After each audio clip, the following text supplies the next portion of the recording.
Siagadain fáilteróibh fad go Ráth Chairn nGael an sa geantar Gaeltachta na mí. Don Cluiche seo Cluiche Leathcheannais Comórtas Sóisir caide na Gaeltachta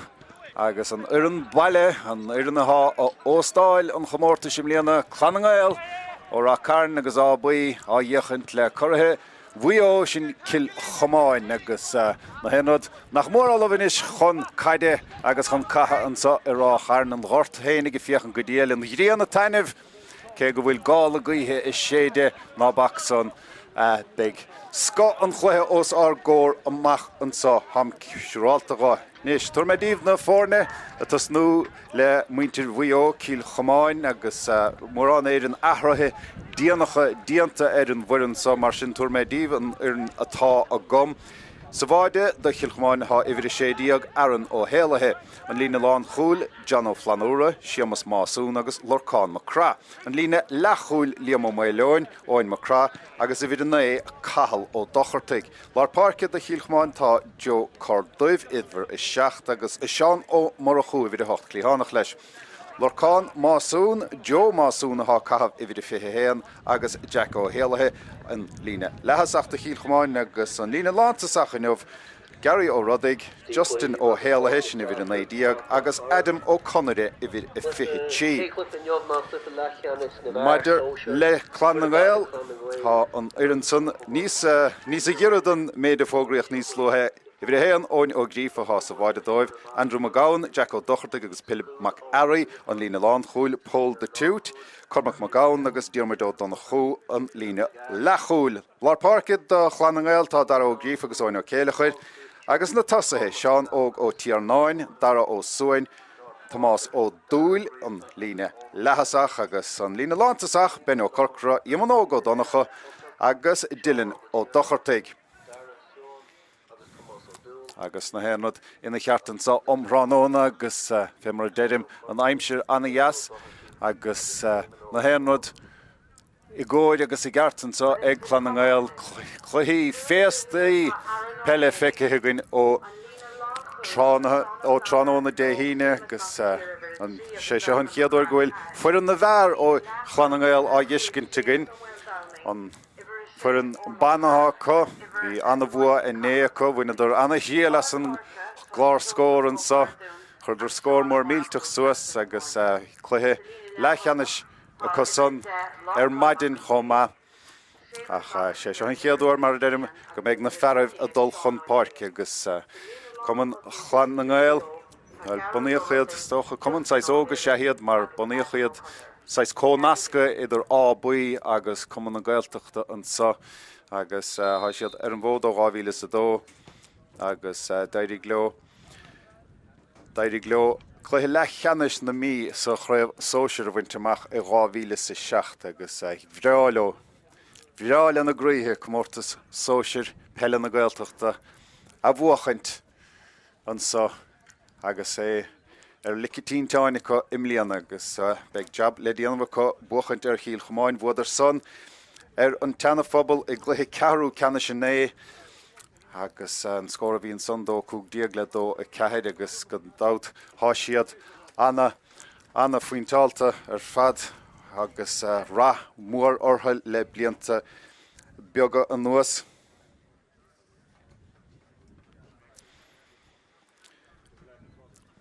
Agus nóta díra fachta go man sa go bhfuil thrú gansaí más maile tar Clann nGael há óin ó céalachuir ihir an é a bhí rimis sa, well be sé caithfh ihir an é díag an sa omhránón agus well bíon deacrachtaí a gin mar ráchtaí is tócha le ainimnacha agus le hibhreacha na héanad I gceart a gin inis is tóileach go háirithe agus sin olamh an réitóid a mochalar na páirce agus nóta beag fechúr sa aimsire fé mar a bhí né gála gaithe I séide an sa Ráth Chairn agus an chóir san anathácht a chur fad gan dátfés na rialacha nó agus na hiireachtaí ráfaointe san anathácht a chur fad agus is dóilinn go méid an chóir má há na himimiúirithe na honnaid cheart beag an chóir ag Clann nGael sa chiad le an sa agus an lédí bhuí sé sí hénig an nachta an sa chomá an híríon a scolta na gloch agus na héanad I ggóir agus I gceart do anna chluithe caiide gan dát na rialach anú, más féidlim rialach anú thuairt ortha fós I bhaimman sa Comórtas Peile na Gaeltachta don giadúir agus cín sibh an son rian na rialacha son agus ní lech bert seachas ceathar ar mothallár na páirce cha a míad adulta I Dáithí sin is tócha féin drá sa Joe Másúna ha mohalm da Chaman Cill Chomáin in Nórdha agus a bhélín I Cluiche Leathcheannais Comórtas Sóisir caide na Gaeltachta caid isteach laumdíireach caildíireach ó Clann nGael. Iad a gluiseacht go mear ó ghuine go duine an sa. Dar ó suain a thuairt chomh le Dylan ó Dochartaigh agus Saola a héin siad an son hail ha Paul de Tút. Agus iad Bra feinach sa gluiseacht áirithe sa, se diarmid ó donna chó. Diarmid I féchan suas, féchan do bhfuil éine choirí gaistigh da. Sin caid annach ein tíarach ach an chosint go láidir an sa ó Cill Chomáin. Sciar an na caid I buaitic agus cicséir amachach agus sin tócathe hapatarnic agus iníos le corrathe bhío. Bhuidir Comórtas Sóisir an chúnta in na rig. Agus fuair an Gaeltachta eile ó buachantartha I gréibh chonachta sin an cheathrú rua.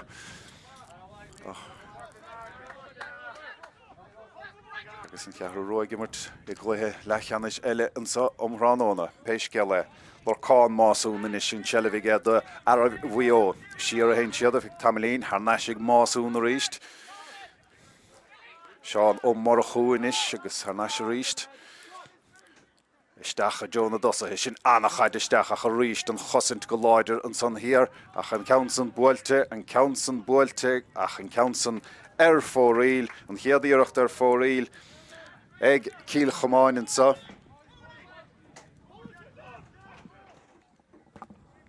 Óin ó gríomh leis an gicamach agus é sin tóiste go maithaige go Peile mac airg.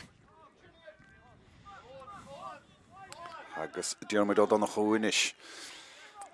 Agus iad a gluiseacht suas. Go mear inis ríist agus caidán anna ard caide feici thugann an sa Comórtas Peile na Gaeltachta idir éid agus maná go dísa. Sleam na Chairn Dalmhan son Dylan ó Dochartaigh ach chin sin Bhreathtaire bert in na dhéag in íar. Fe mar a bheith rá chúin í a cuinín. Tugann siad dothe de go Tomás ó Dúil an ceansan mátá dheis agus fóríl ó Tomás. Ní hen Jamie Dail céanna bhí gimmart a chiaí fadó ná do chun ten na mí a chairid. Ar an ó héalathe inis a prapáil chun an cicsa a thógaint agus I gcuine na gaotha atá díireach ina fós.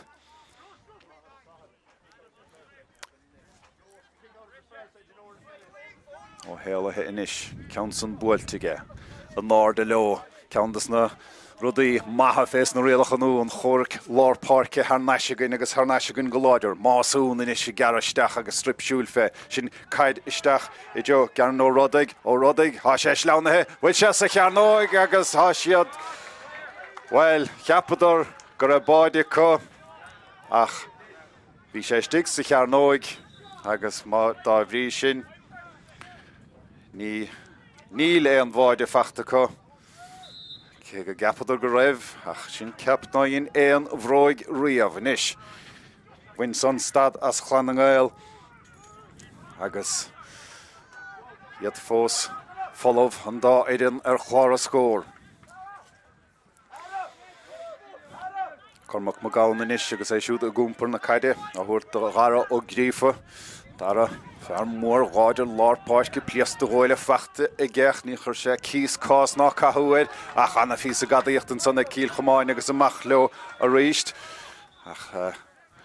éileann sa rám a feachtan son ag lorcáin másúna deir sé hénig ach go háirithe agus be cicséir amachchan sa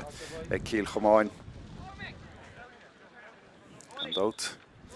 iad Cill Chomáin a bhuaig Comórtas Sóisir Peile na Gaeltachta I fihe nuair a bhí sé thuas I dtíor chonaigh na muide íochttar na Rossan. Agus be siad a dtíorigh ceanna eile a chur leis sin imlíana I níos sló. Caid mór fada I Joe na dosa sin an na fisa skill agus éile histeach an sa Gary O'Roddig te sé húirt weig an na hábáil an son níl an dain sé mócht a fós ach well an na hábáil an son ó óin ó grífa mar bhí son an na chain séach ar fad Stáilún go méid Jack O'Héile a bhfuil ar deire ach péisgeal an bhfuil féin spéid inis ar Clann nGael se óin ó céalachuil ifir an naidíag ar a rámaige sin anna chaidisteach an bhartíant an son istíigh ben ó corcara éisiú de garisteach lena ghoran a bhfuil son Harris an trasnán tá go dainas go darafa well bhóbardóibh baide i ggéile ar heamh bháinach Frihún sí gan cháimen sanna cutha agus an chiad pointe feachta ag an bhuiireann baile an sa omránóna agus chuig nómatí don immert caite agus nílach éan líorthóide bháin leistíor don máide an son mar sin caithigh ar an óhéalathe dul a tíal ar an líorthóid peanáid in bhfuil sí méthe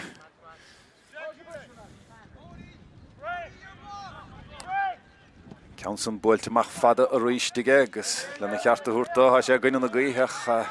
fós ábalta lá na páice a bhainteach cic sleasa inis dar ó grífa an council túair sé leis ar feicthe tamilín a siad a fógur tearn réiteoid rud éigeint ficithe chu ach an chaid seolta an álansa go hóin ó céalachaid inis i garisteach a dóg sé tuige mátá an réiteoid agus Níor golóirí mleorí siar a bheith ag Clann nGael. Well, ní dóilm go raibh isig an réiteoir catchaige go ráthas a fógarteir agus a bhfuilinn a ríist. Ben ó corcara fear an faointe ó chéana bhín. Éisiú de fiochan suas fiochan bhfuil an chaudige tá ó chormach mo gáin tháinis ag ó corca a ríist lena cheatóig agus sin iarach anna bheo ar fad an dara pointe ag an bharú agus well, iad soccer síos go deas an sa Clann nGael og sé tamilín ortha ledna Cill Chomáin fós a caint leis an réiteoid agus loch banistíocht a caint leis Chomá loch banistíocht a caint leis an muir taobhlín ach ní leantar áhuairt ortha óin mo craithid leis an chaidisteach ach an chosint a ríis go láidir an sa ó Clann nGael Panel mór mílteach a cóg an dát ní nach úntaach mar an bhfuilin bareach sin anna chaidisteach níis mar sin bhfuilin tíú scór as chosadacha an sa dóibh Tomás ó dúla níis Tá sé las mod an stúa an council builtige ach an council ar chlé agus ar fóraíl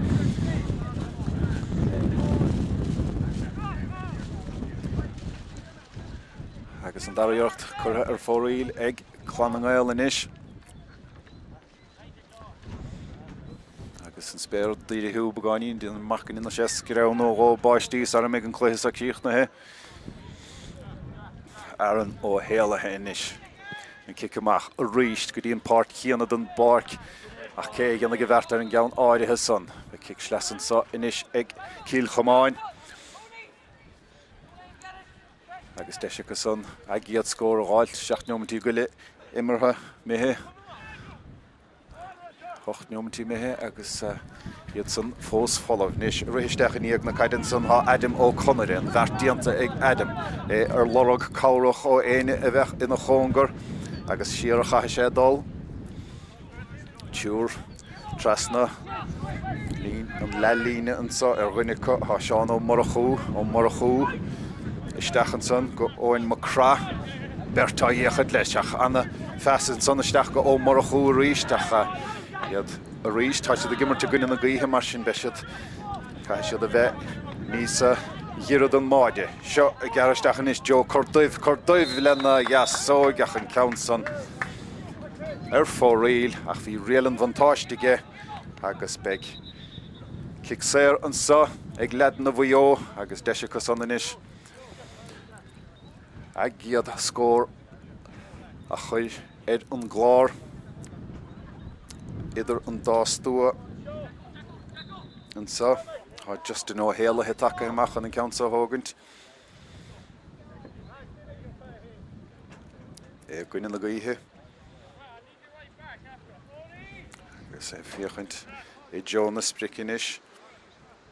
Troslóga tócaige in Counson builtige díraige í chuachaisteach ach in Counson fóríl agus amach lehoin ó grífa a ríist. Bhím anna jaoir a tógant na cican amach. As Counson builte an áil an ár joige, an ár de leo, agus in Counson fachta go maithig an grífa chailesin dara ó grífa agus úmpú do bhaise istig measc na dosathe ach na coolla hen son here gláidir bhí siamas másún agus in níos leo ríist Cill Chomáin bhí na gleicson ró libornoch ró láidir agus an preab coise is imir chur a bheras go maithe go an son Adam ó Conra inis pas tu chu bhaige agus a gáiltisteach tíad láirslí agus stripsúil fe Justin O'Hale inis a chur isteach a Joe ach bhí an son here bhí Paul the Toot agus anna chosin to ríist eile ag Clann nGael agus ní héanna cothe an sa omhránóna ó donna chuinis díormaid siúd a gara tíad a sé tapig in Counson builte anna ard anna chiotach ar fad ag óin ó céile chuide agus in Counson in tío iirecht ar fóréil inis sé Clann nGael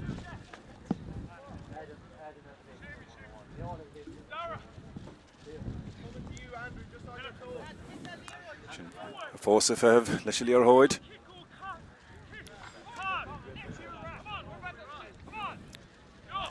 Agus béad na fuil sé go buileach ó gaifar sa bhí sé bhí sé anna gaifar ar fadan sa tránó na né. Ach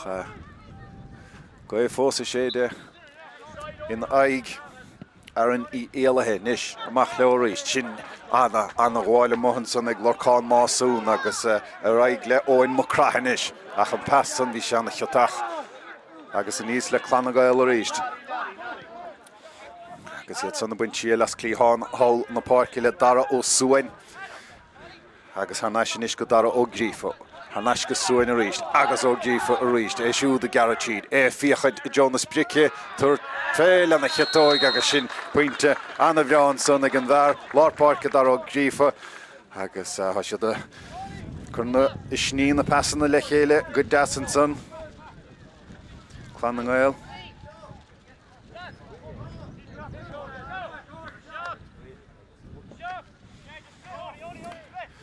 Cháinneomtí diag den giad le leite inis an son amach go lárpáirce a ríist an ár de leo lárpáirce agus an hap buite an son na Clann nGael ach goitithe harnáis a ríist anna chosint an son ó óin macra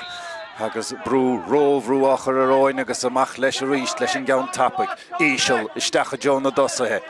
agus I gara isteach an báta áirithe sa Justin O'Hale brúachar réid lena chiatóig in Counson builte agus an chiad scór tránó na fachtaigh Justin O'Hale anna ruachar láidir an son ón bhar mór agus inis agúntas Postnathe oscailte an sa ag ladna bhío buirte hanna sé ríist inis go an áil leis an iarthóid go Joe Cordubh ach an passan scaoilte agus in níos le Clann nGael a ríist hir an san dóibhí Philip Mac Array agus in níos le Cormac Magáin inis ach goite hanna sé ríist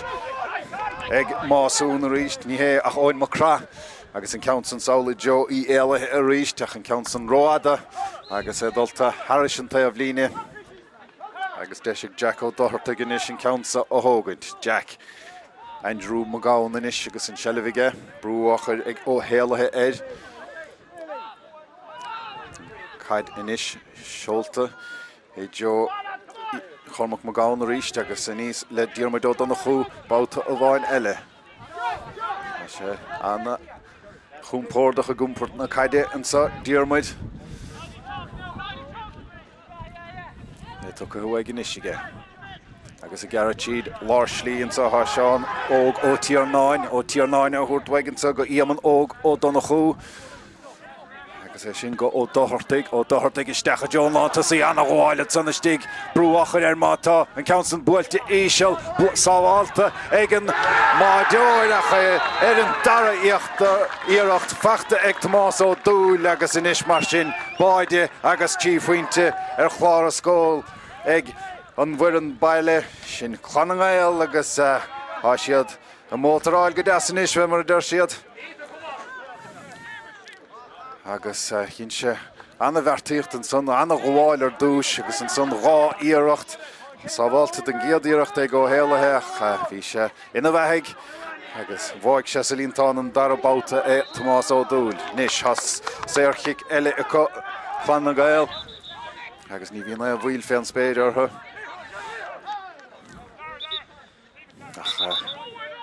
Cluiche siar ar Cill Chomáin ha cic séir bronta an réiteoid orthu.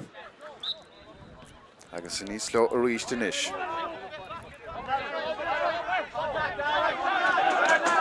Rú damanta díomhaireach ar an son.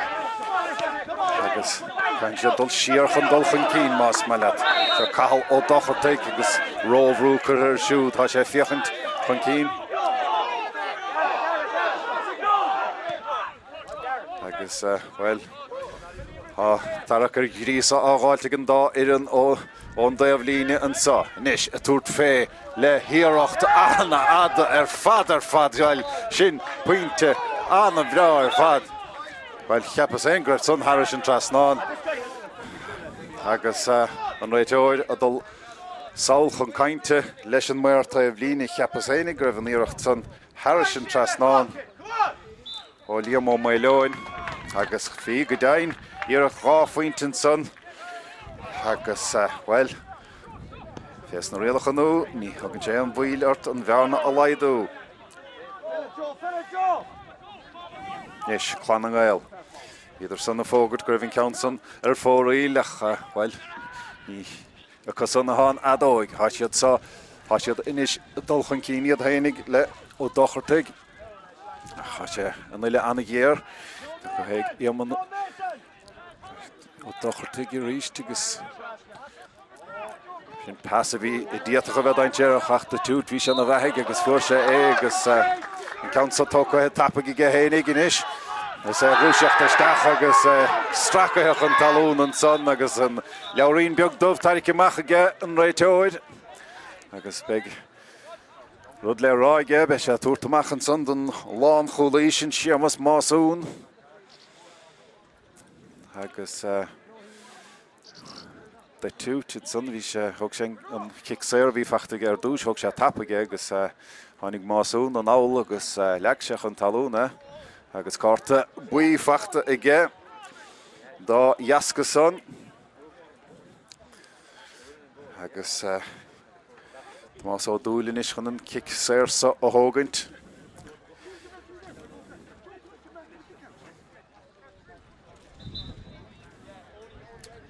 Agus ní chearcha me cha an aib féin spéid aige leis an ceann son. Agus báid agus puinte feachta inis ag Tomás da hénig.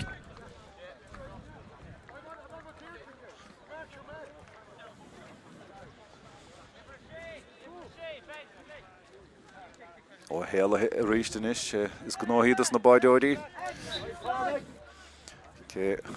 Ná bhfuil le chéir faointe idir na fórn agus ní feic son na gluthe caide an ár de leo ríist de lár na parc agus an bheartíalta ag Cill Chomáin agus iad son a dul chun cín le Joe Másún. Joe é siúd a gara síos idir an dá stúa anna bhlaáilinn son hiarach an selleh fós ag Cill Chomáin. Se óin má crahan is sé fiochainte Joe na sprice. Má crah sin, well, níor bhín an íireacht a bear riamh a bhuailte agus ar an dalamh an son feag tamil téis na himmartha bhí lorcáin másún a bhí dé. Nacaigh an réiteoid éan ní bonósciún nach tá sé gléach an áilin is sé másún. Agus, well, ní loch bainisteochta Cill Chomáin leistíostum an son níl siad róthásta leis an réiteoid ach carta buí feachta ag lorcáin másún inis, téis carta buí bheith feachta ag siamas másún ó chéana bhíon beag. Mar sin na másúnaigh caiith siad a bheith cuaramach as sa amach. Nis, Clann nGael, iad cheir faointe chun cín. Feachta inis ag seán ógó tíar 9 é siúd a gara tíd idir an dá stúa feachta ar neis ríist aige, sleanathe chun talún mátá an ceann buailte ag éam an ógó donna chú agus an ceann seolta Harris an trasnáin ag éam an óg agus inis mar sin chuig faointe idir na fórne.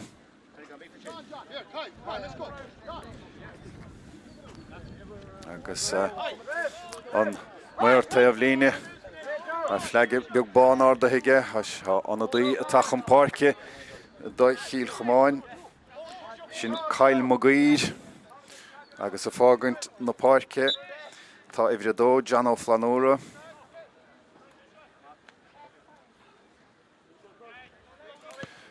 agus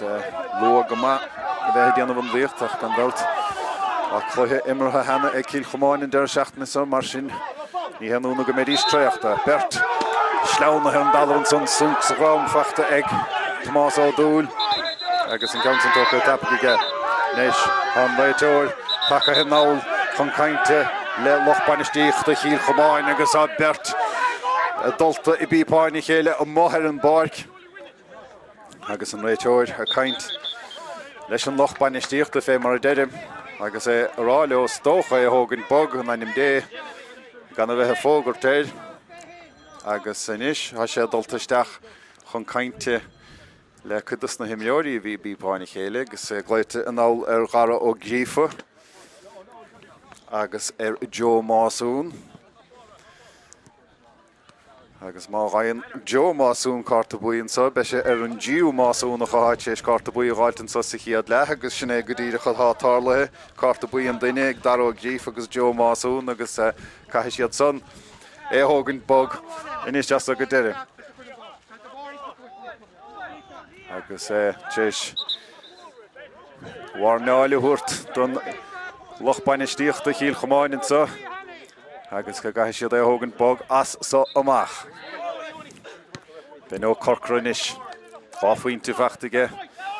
ó céile chuir agus á cheola isteach go dtí na leabhádóir lárpáirce dara ó grífach ó grífach an ceansan curtha dheis agus fórílige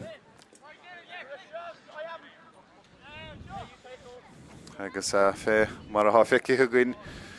I mór andas na chluhíín sa deir seachtainna seo hána chreic agus anna chleachta gin dá ar an bainisteocht ar a chéile an sa mar há dá bhíonse anna ghearadidir fad an na chéile agus bhíon cad é chleachta acu I ri na gluhíí an áda leoláir na páirce ríist cé thuca gur bara leis sin sellh an báta áirithe sa Clann nGael há cic séir acu é sin tócathe go hana bhear fad acu ó tíar náin in seo thuirt go Magáil na fechananta Joe na sprice há sé las mod an stúa leithhearca leach ní hen bhaga mar an ceansan chuir dheis agus fóríile agus sin íireachta bhí cúig fóríile is sé Clann nGael cháineom tís fithe imithe sa chluiche seo Cluiche Leathcheannais chruith Comórtas Sóisir caide na bhar ag Comórtas Peile na Gaeltachta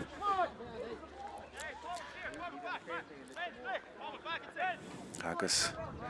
pean éan a bhuaigh an chluiche sa be siad sa chluiche ceannais a máireach beor TG cethir agus be siad le náile nó leis an gearú rua níos Cill Chomáin á chur isteach I Joe an lánta saí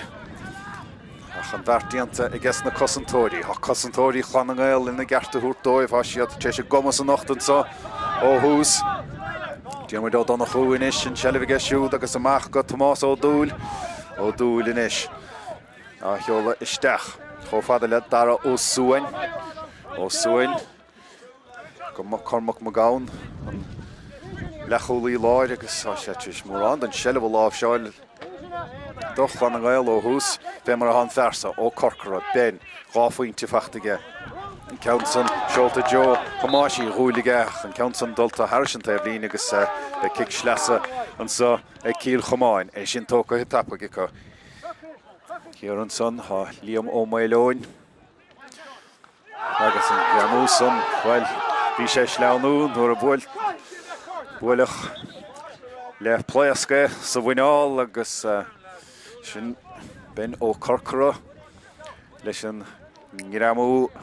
leobarnach san agus carta buí feachta ag ben mar sin há chúcín de charta I buí nachta ag an réiteoir sa ó hús agus chluiche teasaí Te bhfuil sé Spórtúil níos ben I dtíorg an ceansan na fiocha suas in bhartíanta an dara íireacht há rial an bhantáistin sa aige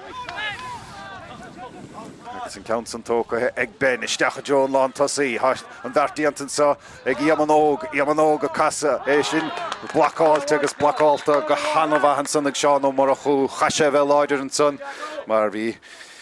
rud sa cheann ag Iamanóg an son agus tuairt féin scór ach ag cic cúig bhíadar is rá scór an sa ag Clann nGael. Scamal anna ghorcha a bailú an son. Saulón gort an sa, gort a hafiach an gudéal fad agus mar chuí nófá bhfuil mór an éidir an chluí immer an sa ó rán an na déhíine. Ail han farci fiach an choma has a bhí sé riamh. Is an count sa Jack ó Dochirteigh chan an count sa a bhla an count san be sé ard go leor. Ach, ní bheith sé fada go leor ná críne róhaint ach an count sa cimáteiste go ó tír 9 sé thuairt waig a ríist. Tá go siad an áil báta bháin eile ben ó corcra inis i garachíd. Tá sé seo anna láidir, anna hapaig an count san buailte ach an count san ar fóríil sin leachas é an íireacht ar fóríil inis. Ag Clann nGael agus hasúil gom ná me siad á gáisibh a son fós.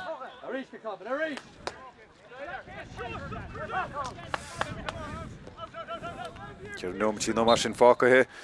sa chu ná áman sa chiad le ar an ó héalathe inis fé mar hadíanta go mion minic ige an count san amach go lár na páirce cé buaigh sciar na caide sé cahal ó Dochirteigh a han san hir chun é buachaint agus á cic sé ar fachtaige agus an count san tócathe go tapaig ag óin macrá an count san inis curthisteach a John a dosathe chamach leis an cúlaí an san hir sin Philip Macari agus anna bhartíocht diantaige agus níl an stad leis fós an pasta go thuaig inisige chofada le Seán Óg ó tír 9 Seán Óg go fioch an suas fechan do bhfuil éna choirí laistigh do clíhánach leis á dara ó Suain a chur amach i Joe an chlíháin sin pas glóite isteach idir Bert Chosantóir an count san buailte agus an count san buailte Harris an trasná ag Dylan ó Dochirteigh an báta sa agus glúiseacht anna bha fórne an son os na cúlathe an slí ar fad chun cín agus scór fachtaigh Dylan ó Dochirteigh inis.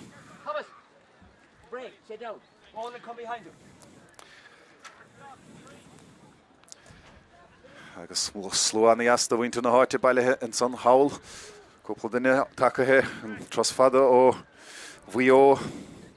Chomá níos mar sin an áda leo báta a bhain eile hána chicamach ag ar an óhéalathe cé bhfuil sé a gcuine na gaotha a chun bheartá dhéanamh ag Clann nGael ach an son hir dóibh do Cill Chomáin bhí Seán ó Morachú suas leo clíháin hawl na páircinis has bagáinín spáise chu más féad leo é ó gúsáid é gar isteach an son sleánathe chun talún sé lechacuoine bhar túirt fé Deide chur sé pass an son Joe óin macrathach róscaílte agus an bhíorthóidigh diamadó donna choinis bertá dhéchan leis a chá sé láidir agus an count san tócathe go mearaige a ríist ag diarmadó donna chú sin pass glóite isteach a ríist a bheata siad rud á bharacha Pilig Mac Araig an pass ó Éamann Óg an son an count san cíochnathe sa bháide Clann nGael agus inis mar sin Tá rihan ráis leo le cúpla nómanta nuas agus ben ó corcra báide agus rá faointe fachta inis ag an bhar son agus well dó is sé inis acu sin rá faointe dhéag agus Cill Chomáin fós a déamh le tí faointe ach gan dát be cór na gaotha acu an sa dara le an a dí a tacht isteach an sa do Clann nGael sin idir a teocha héan agus sin Ryan McNamee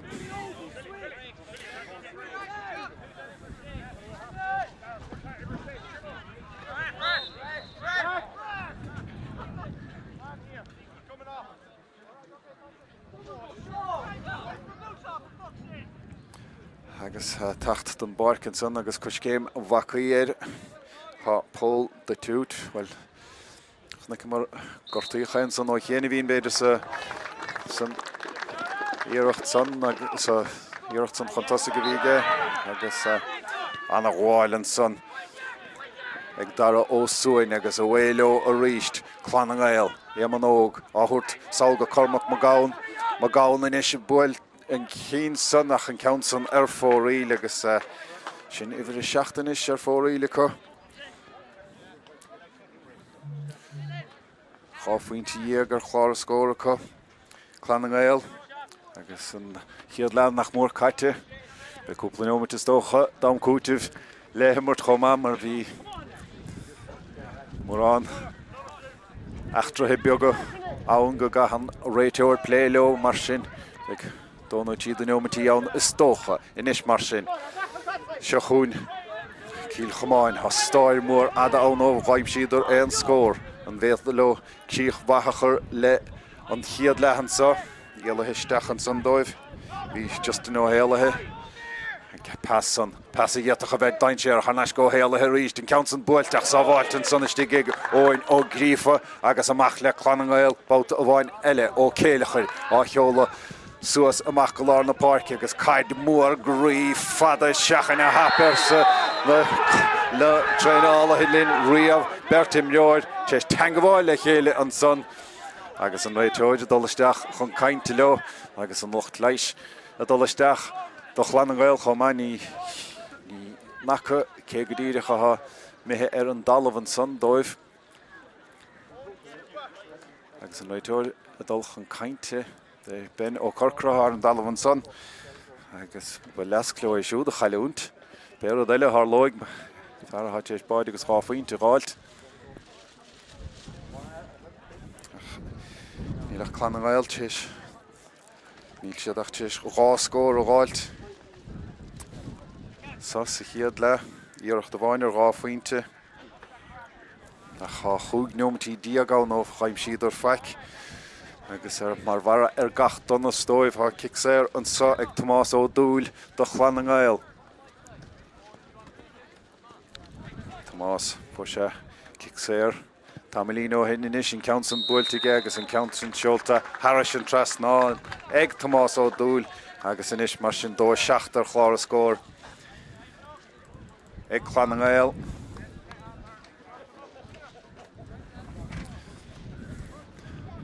Agus bed na bech mech nómant eile a gin an sa san immert ar an ó héalathe inis báta a bhain eile níl seach tééis ceann a bháin don sna cican amach a thugann gara níos tá sé fachta hanas ag Clann nGael agus a gcónaí iad a féchant chun cín a féchant a bhfuiléna choraí an sanna stig há dara ó grífa i gara suas clíháin hall na páirce há bert clíhánach leis má há cabhairweig ní le an cabhairweig ar sé sin go fóileach go háirithe ach an son chuann sé pass siar pass a bhí anna scaoiltar fad agus a bhfuil sé buite hanas ag Clann nGael ag Cill Chomáin bachirte go marrá tá go dain agus iad son a dul ar nónsaí inis ach a ríist anna chosantar fad ag Clann nGael agus a dóg lehama séitethe ag an réiteoid an sa agus well job ibrile díanamh ag ledan a bhío chun an chluiche a bhuachaint agus iad de buinte ar gúil an sa anna immert díanta ag an bhfuir an baile Clann nGael an sa sa chiad le ach go háirithe agus córnagaithe ag Cill Chomáin an sa sa dara le mar sin be sé sin na chardóibh agus an bhearnas an de buinte le leidú a có an scór lehama an sa ar fort Peile Ráth Chairn Clann nGael a dó i seacht Cill Chomáin a náide tí.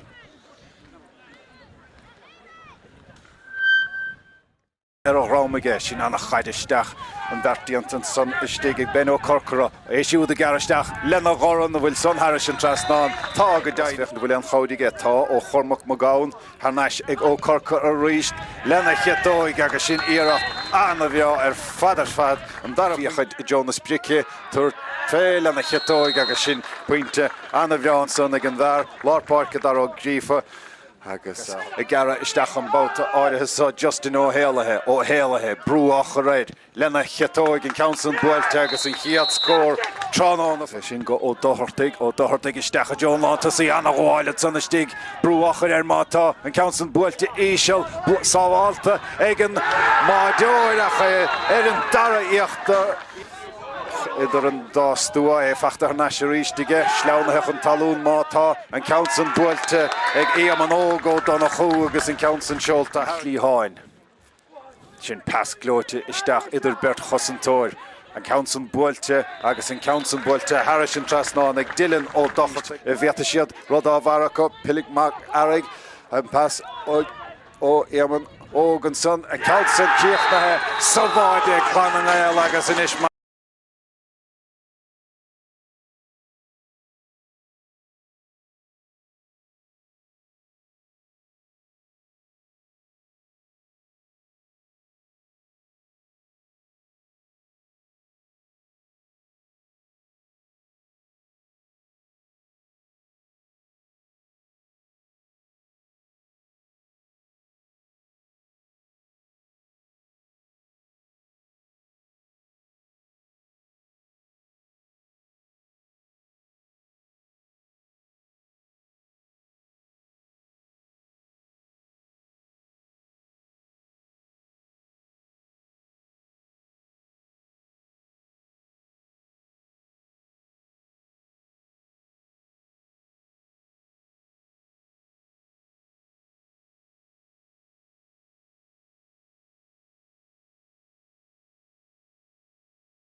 Tá take himachchan is agus jabba brile díana bhá iad 10 pointe gúl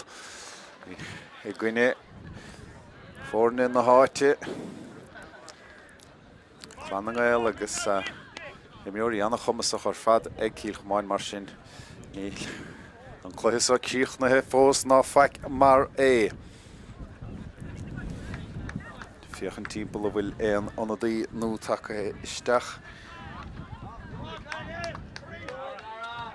Agus ní dólam go bhfuil ach tucha míad chuige sin láithreach má chiimiad iad an áda leol ar na páirce agus an selleh buaite nó sciaran na caide buaite nó bhfuil sé buaite géine níl fós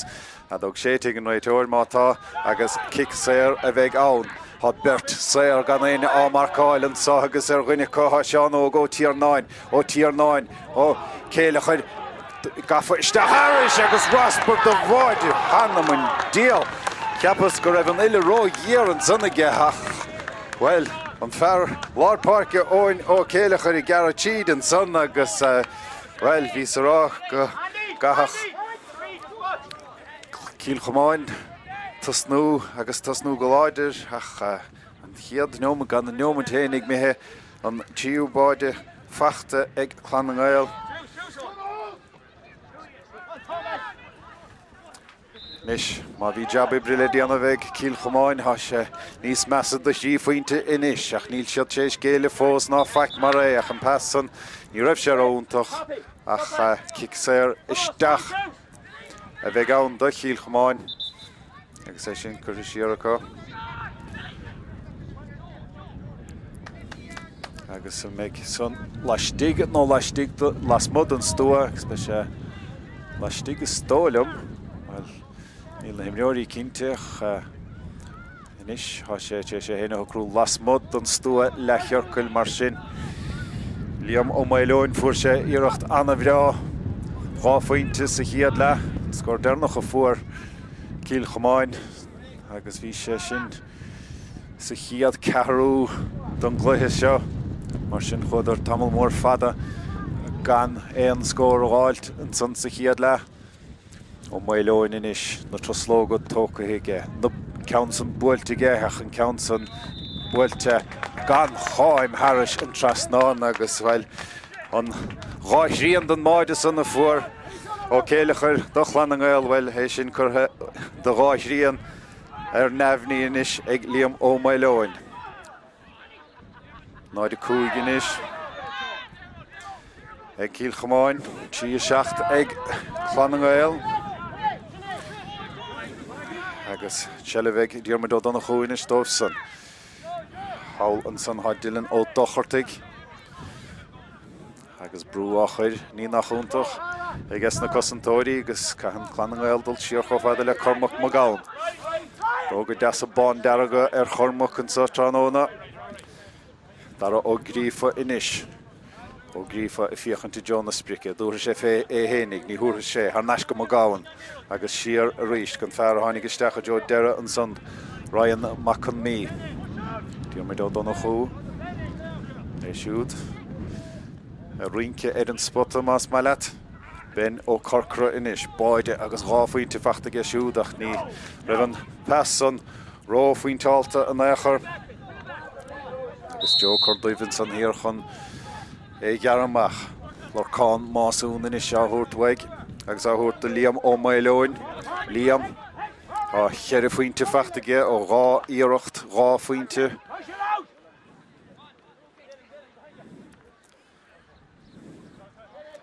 Agus an scór mí cheart ar an well, bhí an scór mí cheart go dtí secondóin ar an glár scór hawl. Nis Joe Cordoiv. Saul agus an áwl a jo siad a ríist. Másún inis I gara isteach a thuairt siar mátá go dtíon másún nach eile Joe agus isteach go Justin ó héalathe á bhfuil san nach an ceansan ar fóríl. Bhí sé sleanún agus an ceansan á bhfuil ó grífa inis an ceansan bagáinín beag róáard an san de diarmadó donna chú ach bhí Dylan ó dochartaigh an san agus ba óbert a siúd a gháilteach ní dhéon sean beartar Cill Chomáin á heola isteach ach láid ríist an son hir bhí Jack ó dochartaigh do Clann nGael agus in níos leo amach leo ríist báta ó bhain eile. Cill Chomáin ha siad éon faointe dhéag gúl. Nis sin pass díotach a bheith daintéireach a fachtaigh Iamanóg istigh Iamanóg a casa á buala an ceann san Harris an Trasnáin agus sin ceann dos na pointí is dis a feice gin an sa tránóna chas sé, bhfuil sé, ní dólim go bhíoch sé ar an spiúch fiúáin agus an ceann san bhfuilte Iamanóg ó donna chugus chuig nómatí mithe. So dara le. Cumann na maithasa ar Clann nGael. Ní Cluiche Leathcheannais go raibh Sóisir na mánáid mar tuige ag an bhuireann ban ar maidin a chailedar an ceann san na gcuine naobh chalumba le tí faointe mar sin. Caithfidh fearadh Clann nGael an bhearta dhéanamh don bróiste baile an sa. Agus áit a bhaint amach i Cluiche Leathcheannais an le a máirigh. An Shellivacha a ríist an sa le dara ó Suain. Passan, níor sé Harb Molla Berta agus le Kicséir inis Cill Chomáin. In ceann san tóca go tapaigh agus ró lubar nach ar fad sa ghiramú an son bhí Tomás ó dúil agus an chaid san tucaithe chun cín agus tucaithe chun cín go mór fé mar a chintíh agus beag íireacht eile ar gá faointeann sa ag Liam ó Méileoin. Agus duine imreoirithe Cill Chomáin sínte ar an dalamh an son. Agus an fisiodolta isteach aige. Ní chím I gceart cé há an son. Ach geomí de féich an second mar ha Kicséir an sa hawl ag Cill Chomáin. Agus sé siamas másúna bhí ar an dalamh an báta áirithe son. Ach sé airithe agus ceart go leor níos. Agus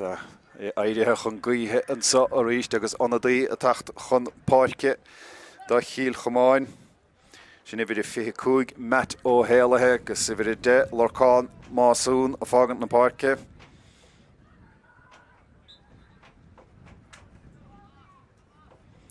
Nis, Liam ó Méileoin, hásagann go bhfuil sé ábalta na hiarachtaí sa a chur Harris an Trasnáin go háirithe agus cór láidir gaothaige an ceann san buailteige an ceann san buailte Harris an Trasnáin há sé pointáalta túr féin ara agus an tíú íireacht ar gá faointe feachta ag Liam ó Méileoin inis agus há san níos fearr ó Clann nGael. A há sé de bra ar na hiarachtaí gá faointe úd. Agus an bhearna leidathe go debuinte inis a ríiste go.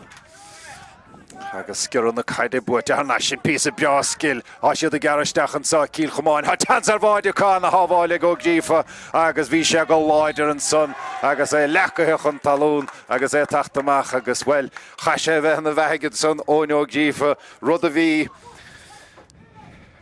mar go raibh Adam ó Connery I dtíanamh an máide agus báide sa cheannaige ach bhí Báide o'r Clann nGael bhí sé ma ábalta donna íireacht son inis ón dá bhaile an barc dara ó grífa a dul chun cíine chun selleh caiilte bhfuil sé fachta ar naisicha tá go dein dara ó Suain a casa slíomháin slí eile an ceann san buailte agus brú éid agus an ceann san buailte ar fóríl ag Clann nGael mar sin 3-8 ag Clann nGael sin 7 náid a 7 ag Cill Chomáin, rud a chialaín go bhfuil 10 buinte idir na fórne a gcónaí. An dal be Cluiche Leathcheannais an le máirigh go gin ar TG Ceathair agus be Cluiche Leathcheannais idir bheannach na man again an sa ar YouTube TG Ceathair níos díanaí tránóna. Ó Méileoin I gar tíd. Á sé anna immert I dhéanamh an sa tránóna agus anna chaid seolta isteach a deo I éile hin sannaige. Ach an bheartaíonta gas na cosantóirí a ríist agus tug chur amach go dtí ó donna chó díormaid siúd sé dalamálóga chuir ar an dosaí an son agus amach le Clann nGael báta a bhain eile. Díreach fé bhain nómatí sa dara le mithe an sa ó grífa inis I gúmpar na caide. Chuhuiige agus an chaid son isteach ó céile chuir Agus an dí eile fós a Tráchtaire a Cill Chomáin sin ifir a héníag David ó Bhálcéid a Tráchtaire. Agus níl éine takehead an barc fós. Mar be Gary ó Rudig a díanamh a hlí an áil.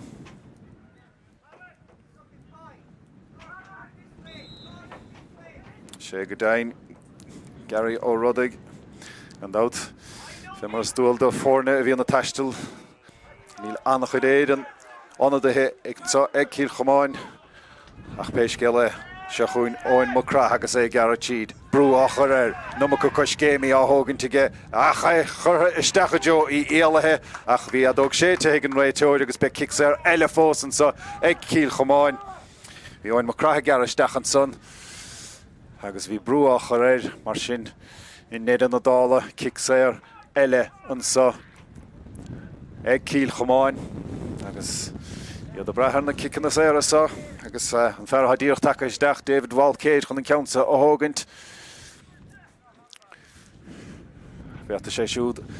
an bhearna a laidú gan na buinte. Tá sé sin dianta ag Bhálcéid agus inis mar sin na buinte idir na fórne.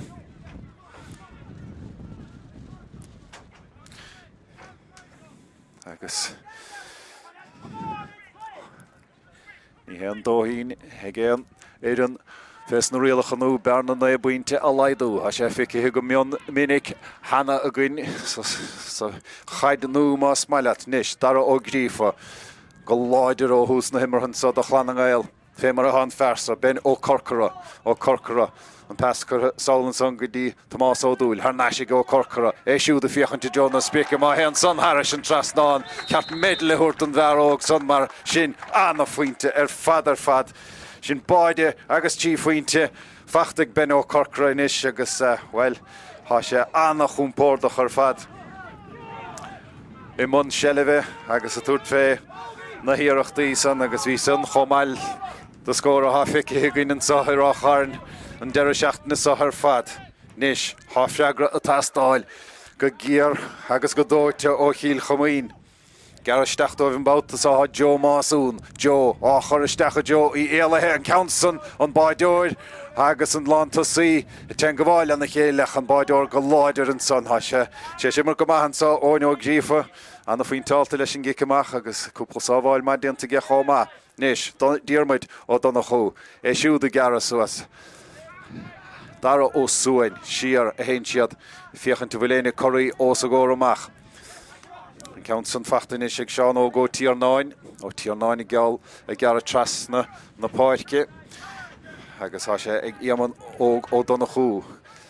ó mána iad an scoch gan dát a há sé fachtain is ag dilan ó dochartaigh há siad istigan sa Clann nGael agus níl an dainte ar méthe fós an ceansan méthe fóréil agus well hí chansan son anna feasisteach ó iaman óg agus chans no beidir ráhans ar bhaid an son ag Clann nGael agus dá meach son méthisteach well ach tráilí ag ar a móthir ag Cill Chomáin ach níor chuig sé isteach agus maidan Cill Chomáin I gcónaí an ár de leo céthócha gur bar leis há sé fós ag Joe Másún do Cill Chomáin bhfuil freagra acu an sa há sé fós amach Másún há sé fiochan de Jonas Price buile íseal an son bhí sé tuairt pe bháide ach an selle fós acu Justin ó héalathe inis ach caiiltigh agus é fachta hanis ag Cill Chomáin ag Clann nGael bicirtú mar agus an ísló a ríist báta ó bháin eile. Tíómatí diaag don dara le caite an sa. Dara ó grífa a ríist nada cimid báta há anim luite a gom diormad ó donna chó fear eile há anna bhridúil an sa omránóna. Agus inis beidir sosbeag á hógant ag Clann nGael. Agus iad debuintach an cín a gcónaí mac an mí inis an sellevige saola hen siad saola san áil fé mar a stúl dólan in nóir a bhín siad Sais áthógant bog ach ní féidir le seo áthógant bog Cormac Magáin garachíd stracathe chun talún stíl an rugby an bouta san sé an bherdain séach a ríist ó Corcra tu chuige ó dochirdaigh isteach go mac an mí san count san Harris an trasnáin agus sin anna faointe Ryan mac an mí an sé isteach do iasca gortathe Paul de tút agus pointe san fachta inisige.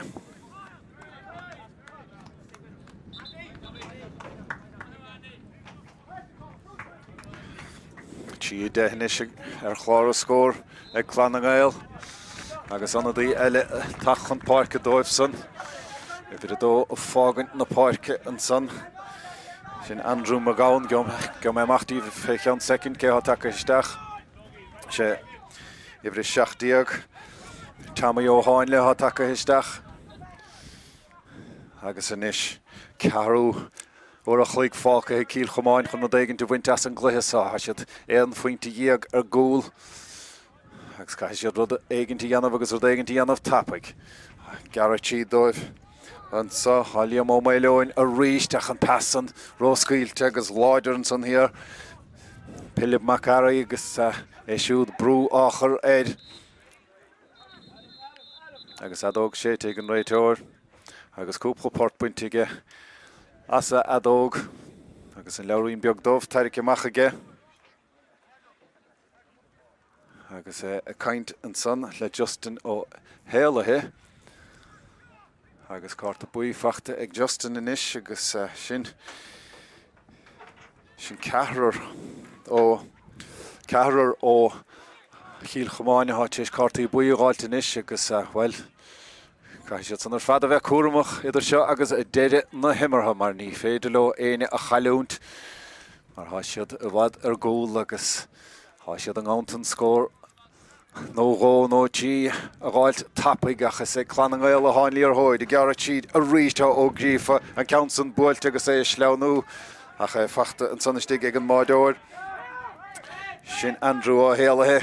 brú áchar éid a chur amach an saige go Matt ó Héalathe ach an seile buaite thnáis a ríist mac an mí an count san ile anna géar agus choise Harris an trasnáin do ghríimete an trasnáin agus an darapinte Ryan mac an mí as chosa daca inis agus sé gimar go maith agus anna dí eile fós a tacht isteach do Cill Chomáin sin ibhir 16 Gavin McAndrew agus ibhir féití Adam O'Connor a fágant an Parker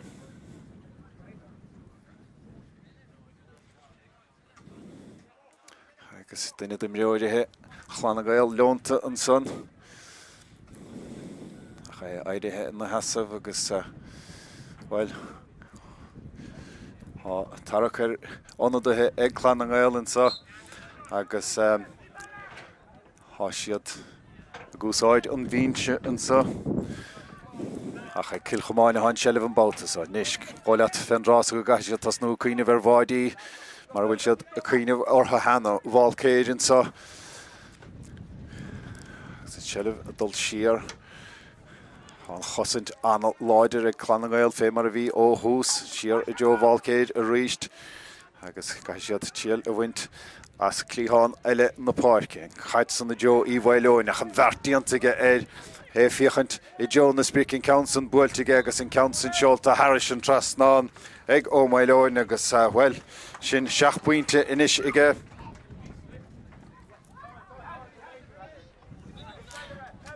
agus anna dí eile fós a tacht isteach do Clann nGael agus sin ibhir i tucha sé mac an rí take isteach agus a fágan na páirce dóibh son há óin ó céile chuir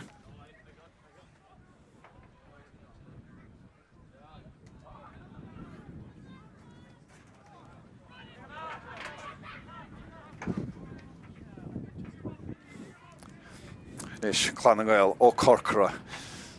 Siad san níl deire scóráilta a cosson, bí siúráilta go, mar siad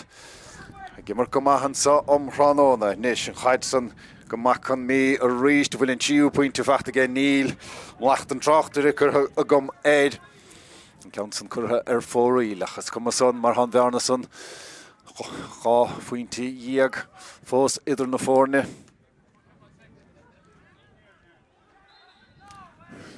Agus fé mar a dúirt,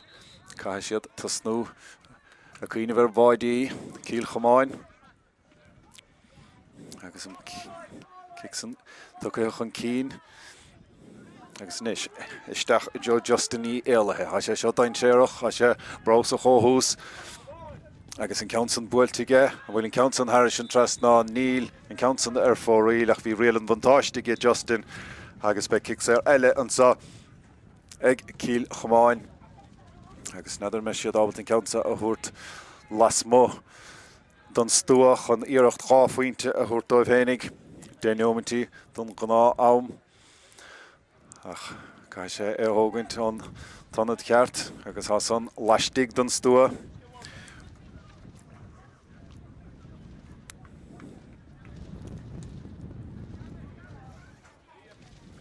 Agus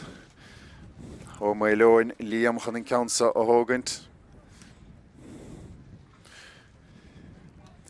Ceann buailte na traslóga tóca hiige, an ceann mátá fóraíl.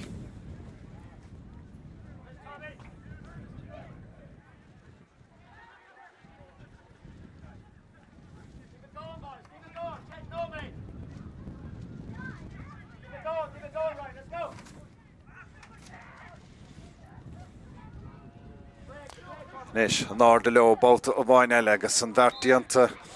ag chormach mo gáin agus há sé siúteis annach chluithe gimmart an sa ó hús agus rud ag an dráite leis an réiteoid an san agus fes na réalach anú níl cead agat a bheithe clabaireacht ná páirtireacht agus an dara carta buí a fachta an san ag Joe Másún agus nar a ghain tú rá carta buí, fain tú carta dearag agus mar bhara gach donas da Cill Chomáin cai siad an chluisa a chríochnú a daobh le cehrar díag agus má bhí jabú bliile díanamh acu, há sé 7 nuair níos measa inis acu. Clann nGael, an ceann mhuar grí ard ó ben ó corcrach an ceann well, níor winning líorthóide bear a bhfuil ben an sa tránóna. Nis, plias do bhile fachta an san ag cailó dochartaigh agus amach inis leis. Joe Corduv agus siúd a gúmpar na Peile tu go thuhaigige pas an sao i Joe Gavin McAndrew ach an bheartíanta an san hir ag mac an mí a ríist. Agus seo iníos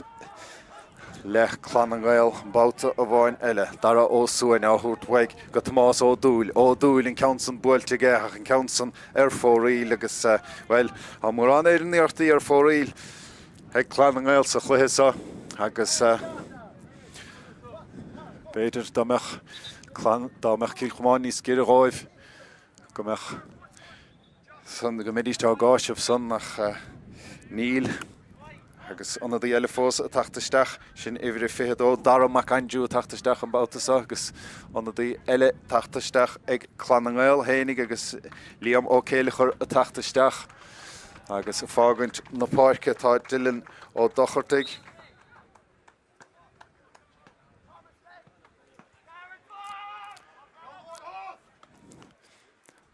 Nis, brisin na caide, sciran na caide, an chaid slach fé mar a der siad buaite ag Cill Chomáin. Nis, iad san a dul ruthar le Liam ó Maileoin. Agus siúd séis a lábhachar náirde go hanamh há sé éile isteachan sa ó héalathe agus an ceann buailte, an choile buailte agus an ceann, well, ar mar cúil go raibh sé well, an cicéirice há tucaige an sa a bheith mar legach agus stracach ó héalathe go talamh an san agus seagadain cic éirice a bheith ann agus David Walcade chun an ceansa ó bhla gan é an bhuiil fean spéidir ó héalathe fós an dalamh agus Kick Erika a vegan saw. Chuignomatí fácathe sa gná almond sa agus chuignomatí ag Cill Chomáin dá réid chun an bhearna san na laidú. Caithe siad an ceann sa gháilt. Caithe siad báid a gháilt leis seo. Óin ó gí fuistigh i máid i Cill nGael agus é a hapadíl ar dala agus an ceann san bhil ba góbar dó é á bháilach an ceann san neadathe sa líontán ag David Walker mi áid an máid óid an son. Ach inis an bhearna san laidathe doisrí pointe. Chuignomatí do an lá fácathe.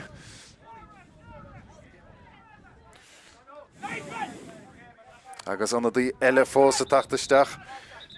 do Clann nGael sin ifrid tuchadó. Darren O'Calla.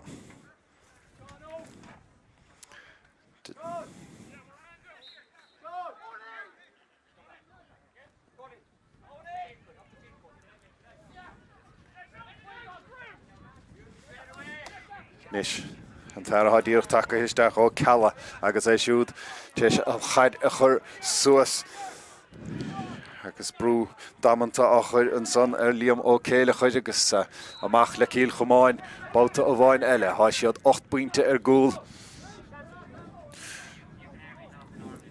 agus cai siad báid an ó nótí eile a gháilt maithis díon an chluithe sa a bhuachant. Seán ó mar a chú gus a heola siar cai siad a dew a dhéanamh mátá mar há an clog amhil bre ortha sin pas isteach a jo Justin í éilethe Justin i Garachíd bhí sé leonta neomatí beaga ó hin cena Ráthchairn slí a séar a histeach an son ach an láidir an son sa gleic bhí Jack ó dochartaigh agus bhfuil ní cheapas énig go feic mí cheart lei sin ó héalathe ar an dalamh a ríist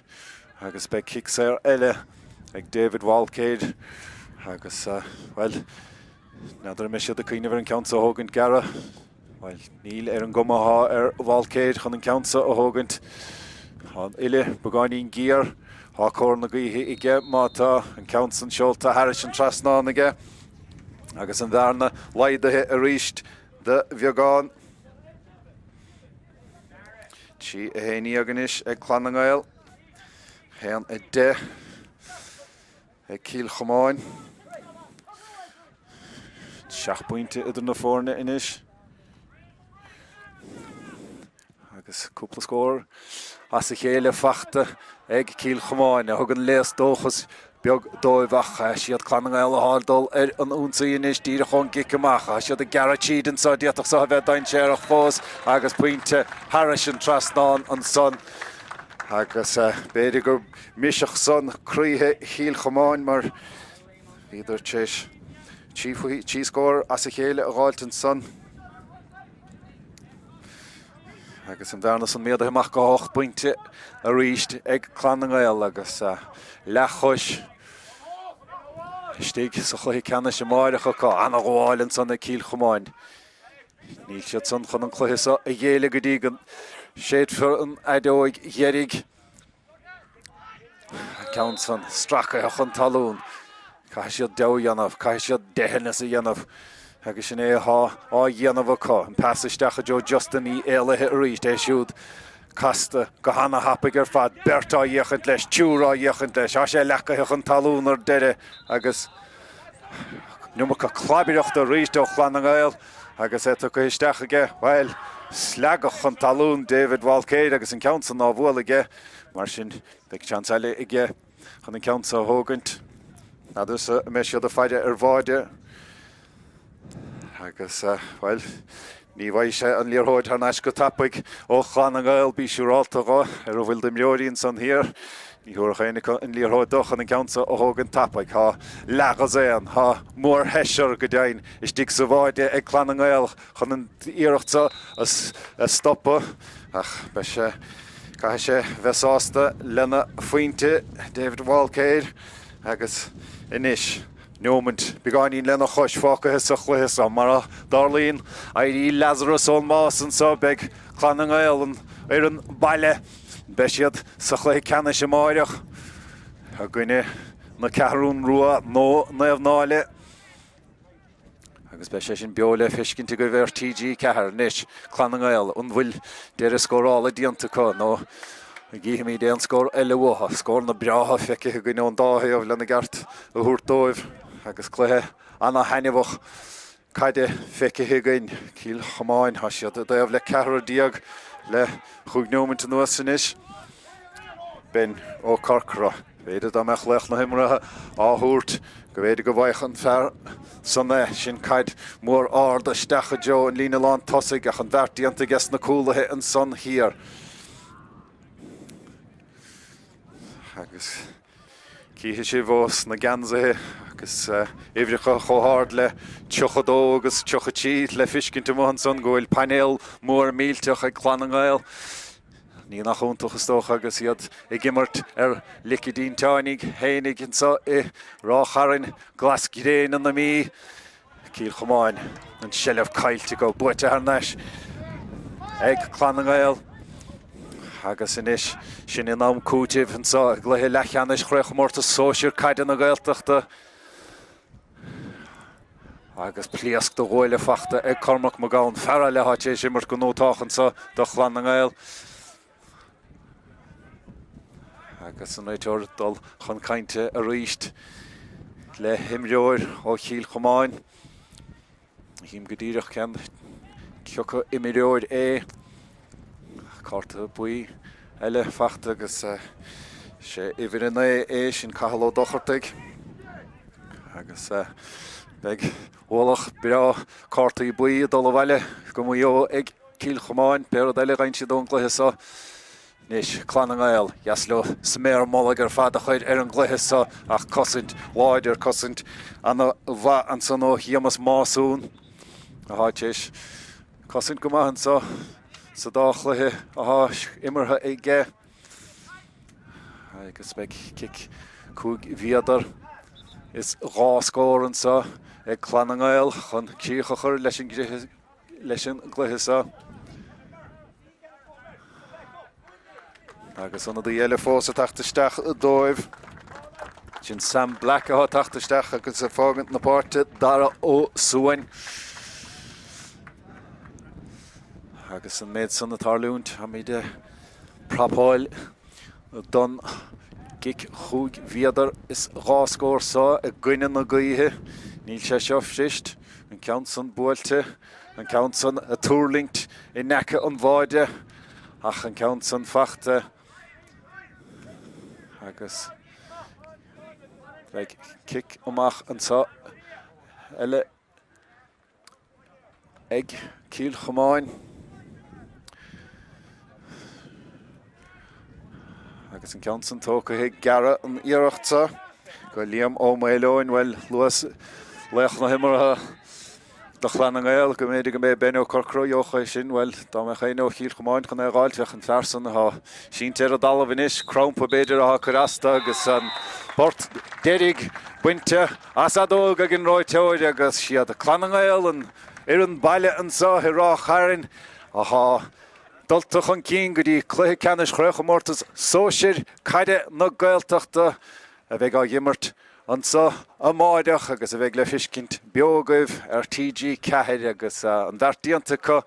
ledanna Cill Chomáin sa Cluiche Leathcheannais an sa agus a mua tríilte bua slachthmhar a bhí ann deire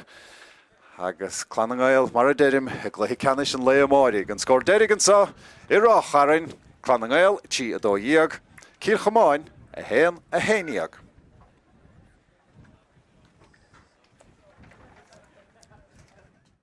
Rámaige sin anna chaidisteach an bheartíant an son istíigh ag ben ó Corcra éisiú a garisteach lena gháran a bhfuil son Harris an trasnáin tá go daidh bhfuil an chódige tá ó Cormac Magáin Harneis ag ó Corcra a ríist lena chetóig agus sin iirecht anna bheo fad